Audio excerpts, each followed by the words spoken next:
안녕하세요. 경영정보론 강의를 담당하고 있는 경영학부 김상현입니다.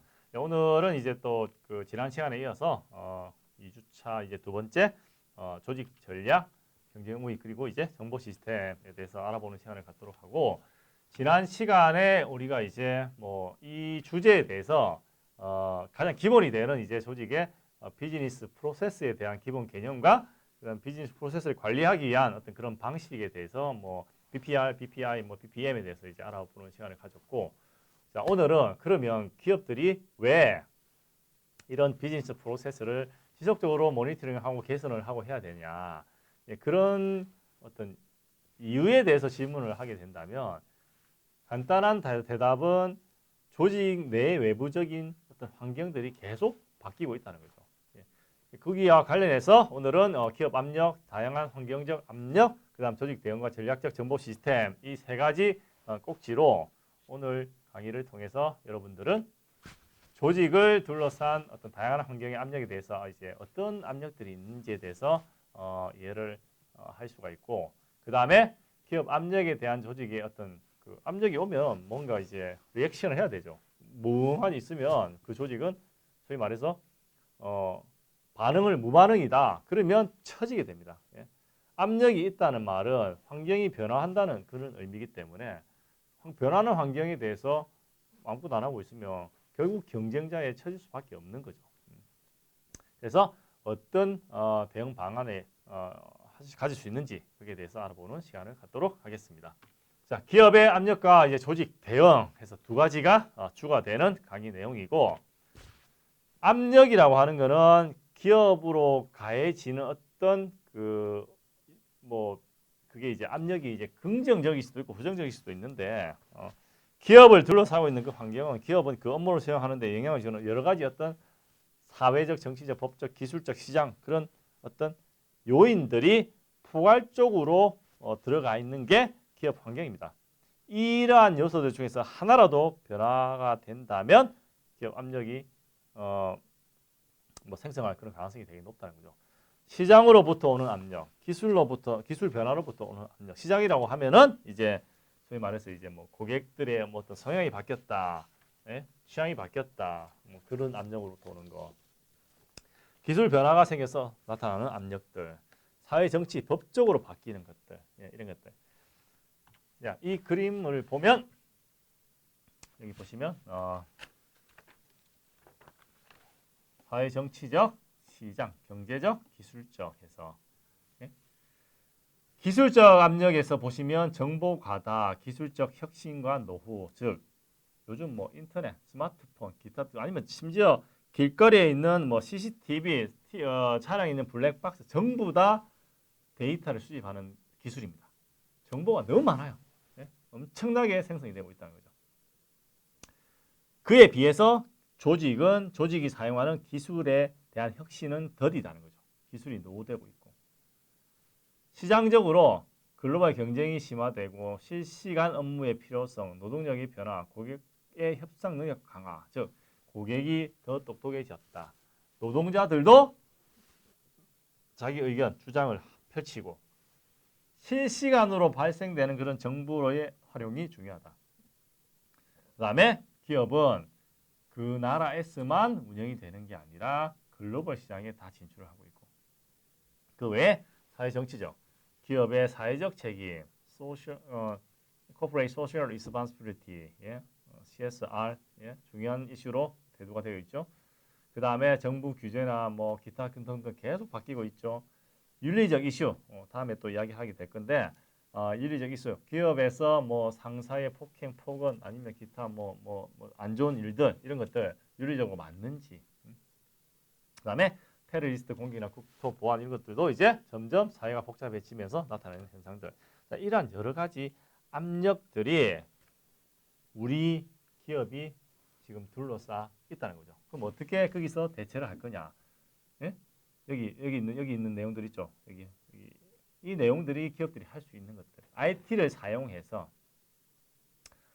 기업의 어떤 프로세스를 재설계를 하거나 아니면은 지속적인 시스템을 개선을 하거나 고객 맞춤형 서비스를 제공해주는 시스템을 구축하거나 아니면 이제 글로벌 경쟁을 통한 해결하기 위해서 전자상거래를 도입을 하거나 뭐 데이터 관리나 지능 데이터, 주문 생산 이런 것들 조직들이 어떤 압력으로부터 대응을 할 수 있는 정보 기술적 관점의 지원들이 될 수가 있다는 거죠.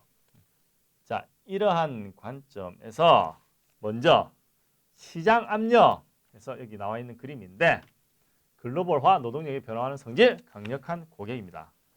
글로벌화해서 글로벌 뭐 한글로 적으니까 좀 약간 이상하긴 한데 글로벌라이제이션입니다. 예.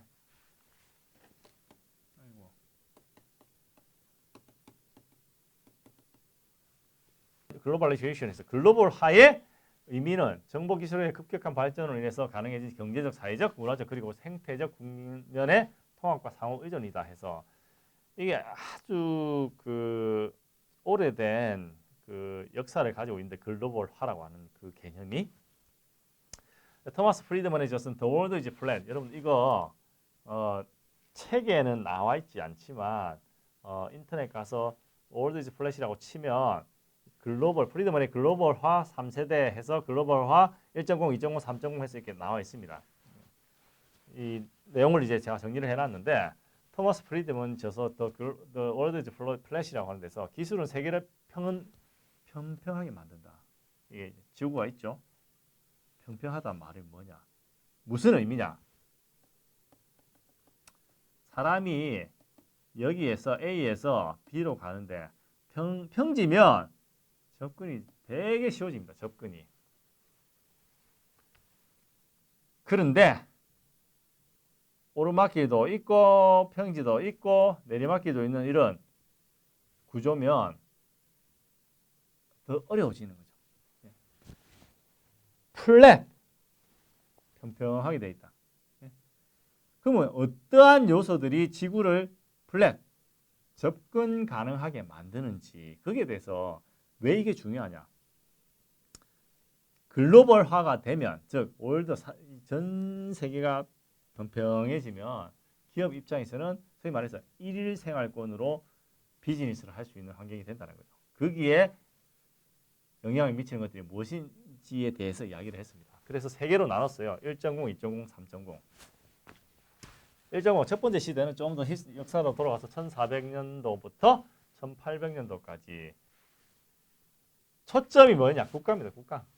나라, 우리나라가 중요하다.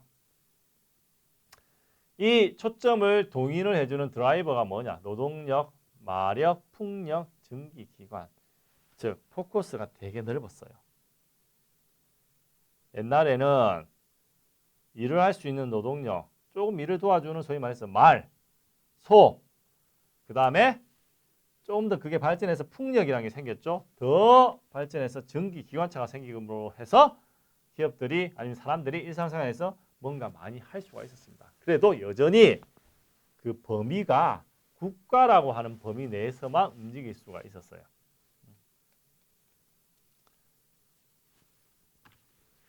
두 번째는 1800에서 2000년도까지 가서 포커스는 기업입니다. 기업. 주요 동인은 다국적 기업이다. 해서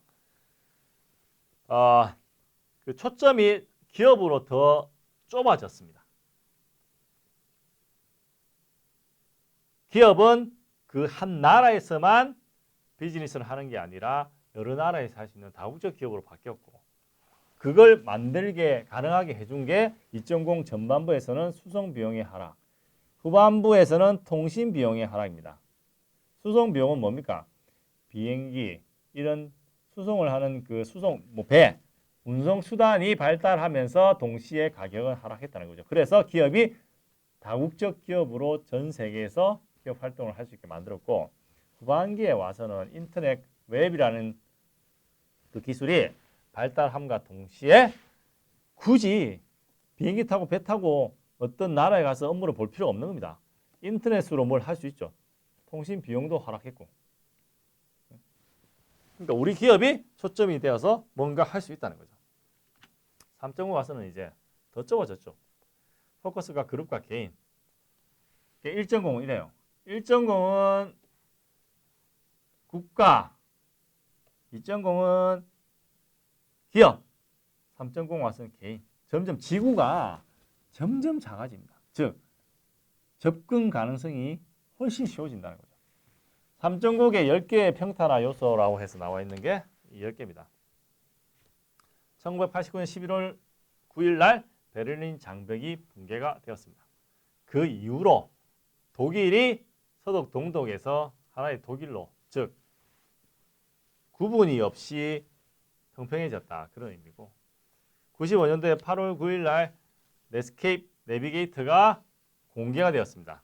일반 사람들한테. 그래서 웹이라고 하는 서비스를 일반 사람들이 볼 수가 있었고, 워크플로 소프트웨어, 업무상에서 일을 할 때 정보의 흐름을 도와주는 소프트웨어가 개발이 되고, 업로딩, 여러분 아시죠? 뭐 데이터 업로드 하는 거, 아웃소싱, 우리의 어떤 특정 업무를 외부 기관에 맡기는 거, 그 외부 기관에 맡기는 걸 오프쇼링, 다른 나라에 가서 하는 거, 그게 오프쇼링입니다. 아웃소싱의 한 방법이 오프쇼링입니다. 다른 나라에서 우리 업무의 일부분을 다른 나라에서 하는 거예요. 공급사슬, 우리 기업과 협력기업 간에 공급사슬을 맺어서 정보 교류를 이제 편하게 하고, 인소싱, 우리의 어떤 특정 업무를 외부 기업이 우리한테 들어와서 도와주는 거, 인포밍, 검색 엔진입니다. 이걸로 대표되는데, 정보 검색이 상당히 용이해졌다. 인터넷, 뭐 구글, 서치 엔진, 뭐 이런 것들 통해 가지고, 그 외에 스테로이드라고 하는 거는 이제 여러분들 그 약이잖아요. 뭔가 이제 증폭시켜주는 여러 가지 요소에 의해서 이 지구라고 하는 게 이렇게 작아졌다는 거죠. 평평해졌다. 즉 여러분들 개인들은 지구는 크지만 웬만한 곳에 일일 생활권으로 만들어져 있다는 거죠. 요즘 그래가지고 실제 뭐 인터넷 이런 기술에 의해 가지고, 웹 이런 기술에 의해 가지고 못하는 게 없죠. 기업은 오프쇼링 했다가 다시 이제 국내로 리턴하는 회사들도 많이 있고, 뭐 업로딩, 다운로딩 이런 기술도, 네트워크 기술도 이제 상당히 이제 발전을 하고 있고, 이런 모든 것들이 다 그 전 세계를, 지구를 평평하게 만드는 그런 요소로 그 토마스 프리드먼이 이야기를 하고 있습니다. 노동력이 변화한다 해서 노동력은 이제 더 다양해졌다. 여성, 편부모, 소수민족, 장애인. 우리나라만 봐도 여성들의 사회생활, 경영학 공부하는 학생들 보면 요즘 이제 남학생, 여학생 비율이 거의 50대 50이거든요. 제가 공부할 때만 해도 남학생들이 많았습니다. 여학생들이 공부하는 어떤 학문들이 또 나눠져 있었는데 요즘 그렇지 않기 때문에. 그 다음에 여성들의 사회생활이 상당히 이제 활발해졌고, 실제 뭐 성공적이고 더 일을 잘하는 여성들도 상당히 많고, 그 다음에 이제 우리나라도 소수민족들, 외국에서 오는 노동자들 상당히 많죠. 그 다음에 이제 장애인들의 사회활동 이런 것들도 이제 많이 이제 좋아졌고, 여전히 더 이제 뭐 개선이 돼야 되지만, 자, IT는 컴퓨터를 이용한 근로자들의 원격 근무를 가능하게 해서 뭐 여러분들 아시겠지만 재택근무, 굳이 뭐 아니면 유연 근무해서 굳이 뭐 회사 안 나가도 이제 일을 할 수 있는 그런 환경이 생겨났고, 강력한 고객이란 말은 고객 수준과 기대치의 상승이, 고객이 점점 더 똑똑해진다, 그런 개념으로 생각하시면 돼요. 옛날에는 고객들이 기업이 제공해주는 서비스 이런 것들을 그대로 그냥 받아들였는데, 지금은 고객이 서비스와 제품에 대한 지식을 더 많이 습득하면서 고객의 수준과 기대치도 함께 올라가고 있습니다. 고객이 점점 똑똑하죠. 고객은 인터넷을 이용해서 제품과 서비스에 대한 정보를 자세히 알 수 있고, 가격도 비교하고, 아니면 뭐 심지어 뭐 경매 사이트 이런 데도 하고, 아니면 중고 사이트 뭐 이런 것도 해서 고객이 정말 똑똑합니다, 요즘. 그래서 고객들한테 함부로 하면 안 돼요. 자, 이런 고객 관계 관리 관련해서는 우리가 뭐 CRM이라고 해서 Customer Relationship Management, CRM 시스템이라고 있는데, 그 뒤에 가면 다시 나오니까 고객을 관리하기 위한 시스템입니다. 자, 기술 압력은 이제 기업 압력이 두 번째로 되는 거고, 두 번째 주요한 기술 압력 관련해서 이제 여기인데요. 기술 혁신과 진보와 두 개가 있었죠. 신제품과 서비스 그리고 대체 제품과 대체 서비스 신속한 개발 진부하란 말은 이제 좀 오래됐다 그 말입니다. 예. 기술 혁신은 새로운 제품을 만든다는 거고. 뭐 새롭게 개선된 그런 기술, 빠른 속도로 이제 제품 생산을 하거나 뭐 다양한 서비스 옵션들 뛰어난 품질 서비스 지원을 해주죠. 오늘날 뭐 여러분들 보시면 스마트폰 같은 경우만 해도 뭐 그저께 뭐 아이폰 12가 나온 것 같은데 뭐 좀 지나니까 몇 달 지나니까 또 다른 게 나와요. 새 기종 얼마나 빠르게 새로운 제품들이 출시되고 있는지 뭐 옛날 그런 말도 있죠. 뭐 갤럭시 S20입니까? 21입니까? 뭐 있는데 옛날에 갤럭시 S 뭐 5 뭐 이런 거 나올 때 나중에 갤럭시 S 뭐 100도 나오겠다 뭐 그런 말도 한 적이 있었는데 자, 이런 것들이 되게 빨리 나오죠. 기술 혁신입니다. 그다음 정보 범람, 과부하, 인터넷이죠. 인터넷, 소셜 네트워크 사이트. 인터넷에 접근할 수 있는 정보의 양은 매년 한 2배 이상 성장한다고 이야기를 하거든요. 인터넷과 다른 텔레커뮤니케이션 네트워크는 경영자들한테 어떤 정보의 홍수를 일으킨다. 뭐 그런 말을 하고 있죠. 정보가 너무 많아요. 조직이 다뤄야 될 정보가 너무 많다 보니까 조직은 새로운 기술을 뭔가 해야 됩니다. 그렇지 않고는 업무를 하기가 쉽지 않기 때문에 의사결정을 하기 위해서는 이제 데이터 관리가 해야 되는데 그 데이터가 너무 많으니까 그 다음에 그 데이터 중에서도 소위 말해서 이제 불필요한 정크 데이터도 많은데 그걸 다 걸러내야 되는데 그게 쉽지 않다는 거죠. 기술의 도움 없이는 기술 압력이 계속 이루어지고 있다는 거죠. 그 다음 정치, 사회적, 정치적, 법적 압력 이 세 가지 뭐 사회적 책임, 테러 공격, 윤리적 이슈 이 세 가지 아까 이 그림에서 이 세 가지거든요. 세 가지에 대해서 보시면 자, 기업의 사회적 책임에서 아까 이야기한 Corporate Social Responsibility (CSR) 뭐 아주 중요한 이슈로 많이 나오고 있는데 자, 기업이 뭐 기업 업무를 하는 건 괜찮은데 사회적 책임을 지는 그 수준에서 하면 좋겠다 그런 말이고 기업과 개인의 영향이 주는 사회적 이슈는 이제 물리적 환경의 상태에서 기업 및 개인 뭐 철학, 뭐 교육까지 뭐 다양합니다. 몇몇 기업들은 이제 뭐 기업하고 이제 개인들이 여러 가지 어떤 사회 문제를 해결하기 위해서 어떤 시간과 돈을 투자하고 있고 이런 노력을 조직적 사회 책임 혹은 개인 사회 책임이라고도 이야기를 하는데 소위 말해서 기업이 돈만 벌려고 뭐 환경을 갖다 해치면서 그렇게 하면 안 된다. 사회적 책임을 져라. 예? 뭐 탄소 배출. 그래서 이제 제품을 만들더라도 탄소 배출이 적은 뭐 그런 친환경 제품들. 예, 그래서 그게 나온 게 이제 그린 IT거든요. 시설 설계와 관리하는 데 있어서 기업은 더 친환경적인 근무 환경을 만들어라. 예? 그 다음에 탄소 배출. 기업이 탄소 배출량을 줄이려고 노력을 해야 된다는 거죠. 예? 거기 관련해서 국제 뭐 미국 환경법에서는 IT 경영자들은 구매하는 IT 제품의 선택에서부터 처분 그리고 기업의 탄소 배출량이 이르기까지 모든 것에 영향을 주는 수많은 국내 법규 규제를 다뤄야 된다. 예? IT라고 하는 게 실제 이 산업 폐기물입니다. 한 10년, 15년 전에 CNN 뉴스 보면 아직도 뭐 유튜브 상에 찾아보면 나올 수도 있는데 그 왜 컴퓨터 모니터 이런 것들 있죠. 옛날에 뒤에 볼록 나온 거 그 큰 모니터들 이제 요즘 눈에 안 보이는데 그 다 산업 폐기물로 나와가지고 CNN에서 이제 보고를 한 게 뭐냐면 그걸 전부 다 모아서 처리하는 업체가 컨테이너에 다 집어넣어가지고 배에 실어가지고 저기 어디야 원래 합법적으로 처리를 해야 되는 절차가 있는데 그걸 안 하고 그걸 다 실어가지고 저 아프리카 어디 못 사는 나라에다 갖다 버려요. 그 아프리카에 그 어떤 그 못 사는 나라의 그 컴퓨터 그 모니터 폐기물들이 다 산더미처럼 쌓여 있는데 그게 이제 뭐 비가 오고 뭐 하면 그 안에서 이제 나쁜 물질들이 막 나옵니다. 근데 그 주위에서 막 그 아프리카 아이들이 막 뛰어놀고 막 그래요. 다그안 좋은 환경에 다 노출이 되는 거죠. 그걸 이제 막 고발을 한 그런 그 CNN 소위 말해서 뭐 추정 60분처럼 이제 그런 게 있었는데 제품을 만들더라도 친환경적인 제품, 그 다음에 환경에 영향을 안 주는 그런 어떤 그 사회적으로 책임을 지는 그런 걸 하라는 거죠 이제. 자, 그런 관점에서 기업들이 여기 나와 있는 뭐 하나 N대 디지털 격차에서 어린이 한 명당 한 대 노트북에서 이게 OLPC거든요. 원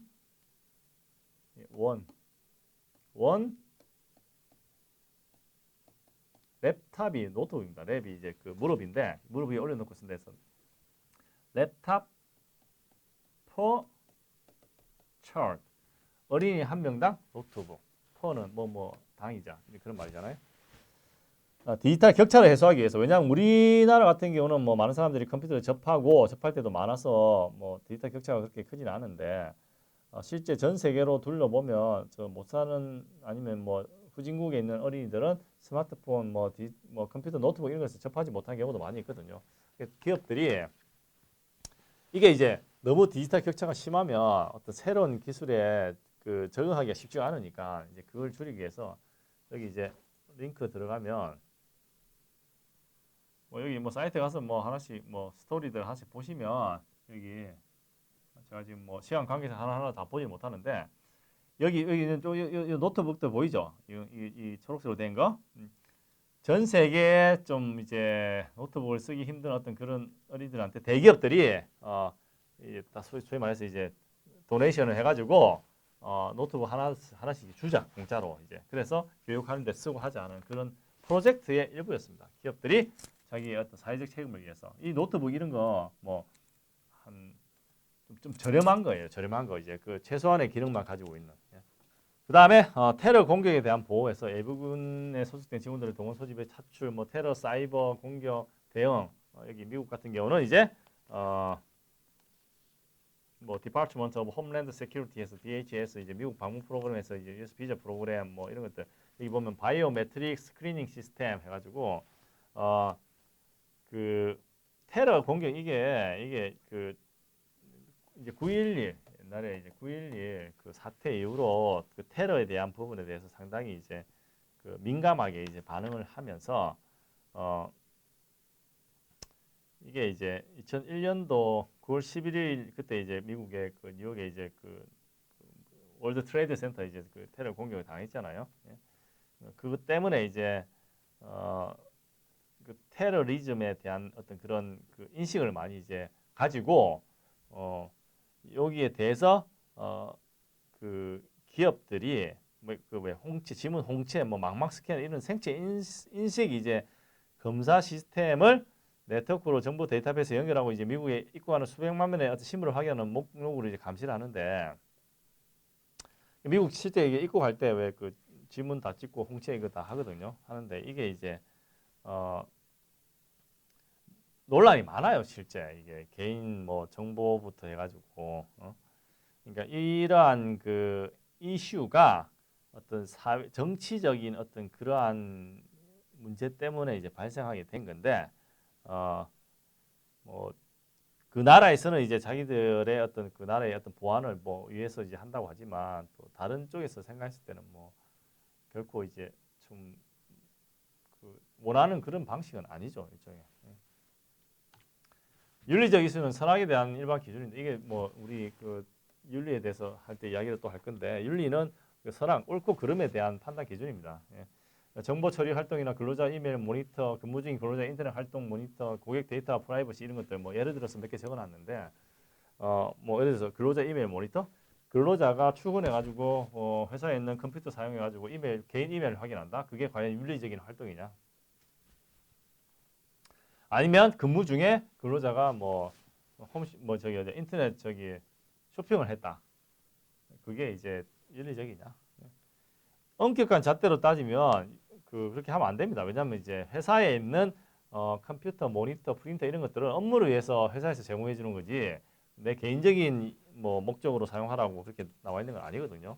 근데 우리 사회가 뭐 그렇게까지 뭐 좀 소위 말해서 빡세게 하진 않으니까 뭘 하진 않는데 이게 그러니까 옳고 그름이 참 애매한 거죠. 저도 이건 이제 이러한 것들에 대한 그 대응을 하기 위해서 사용하는 것들 중에 여러 가지가 있는데 그 중에 하나가 뭐 전략 시스템, 뭐 고객 포커스, 주문 생산과 대량 고객화, 뭐 이비즈니스 전자 상거래 이렇게 뭐 몇 개로 이제 조금 나눠서 보면 전략 시스템은 앞에서도 이야기했는데 전략 시스템은 기업이 어떤 뭐 시장 점유율을 높이고 이윤이나 뭐 공급자 상대로 한 뭐 교섭나 시장 방문 뭐 이런 것들 향상시킬 수 있는 이점을 제공해 줍니다. 기업이 어떤 그 일반 정보 시스템을 본 기업이 하고자 하는 그런 전략에 맞춰서 그 전략을 하기 위해 적합한 시스템을 이제 활용을 하자 하는 그런 그 개념입니다. 조직 대응에서.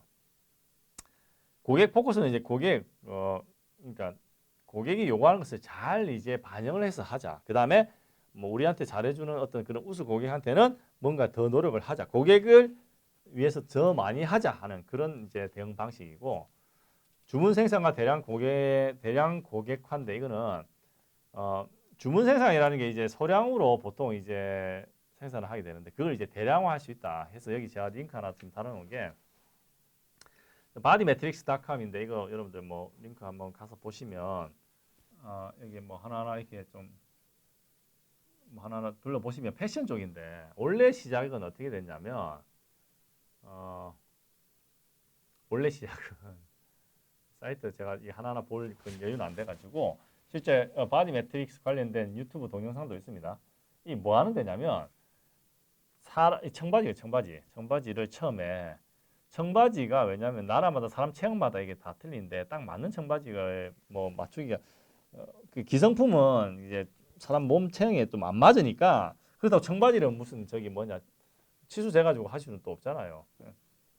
요즘 뭐 일반 양복 그 정장들도 다 이제 기성품 다 입고 있는데 바디 매트릭스는 이제 그런 청바지를 고객의 사이즈라 해야 되나 고객의 그 몸 체형에 맞춰 가지고 맞춤형으로 생산을 해주는 그런 시스템입니다. 그래서 바디 매트릭스가 엄청나게 큰 스캐너 같은 겁니다. 스캐너 같은 건데 그 매장 가면 이제 바디 매트릭스 큰 스캐너인데 거기에 이제 옷 벗고 이제 속옷만 입고 들어가서 이제 몸을 다 스캔을 합니다. 그럼 몸에 있는 그 포인트들이 있는데 그게 뭐 100몇십 가지 포인트가 있는데 그게 맞춰서 그 청바지 디자인을 해주는 그런 시스템이에요. 그렇게 되면 이제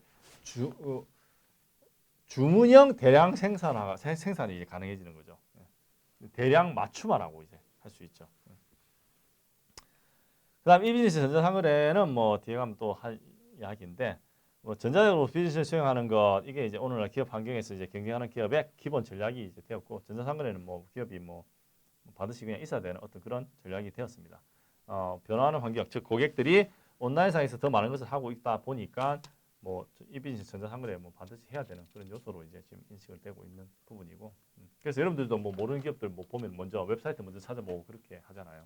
그런 것처럼 조직은 이제 이비즈니스 전자상거래에 대해서는 뭐 반드시 해야 되는 그런 요소로 지금 인식이 되고 있습니다. 네, 이번 차시는 그래서 조직을 둘러싼 다양한 어떤 환경의 압력에 대해서 어떤 압력들이 있는지에 대해서 이제 알아봤고 그런 압력에 대해서 조직이 어떻게 대응을 하는지에 대한 전체는 아니지만 간단한 내용으로 이야기를 했습니다. 네, 다음 차시에서는 이제 조직 비즈니스 프로세스 관련돼 가지고 조직이 경쟁 우위 확보를 하기 위해서 어떻게 하는지 거기에서 이제 조직을 좀 더 자세히 이해를 해야 되거든요. 그 이해를 하기 위한 기본 이론으로 사용되는 게 마이클 포터의 이제 경영 세력과 가치 사슬 모델, 경쟁 우위 확보를 위한 5가지 전략이 어떤 게 있는지 거기에 대해서 알아보는 시간을 갖도록 하겠습니다.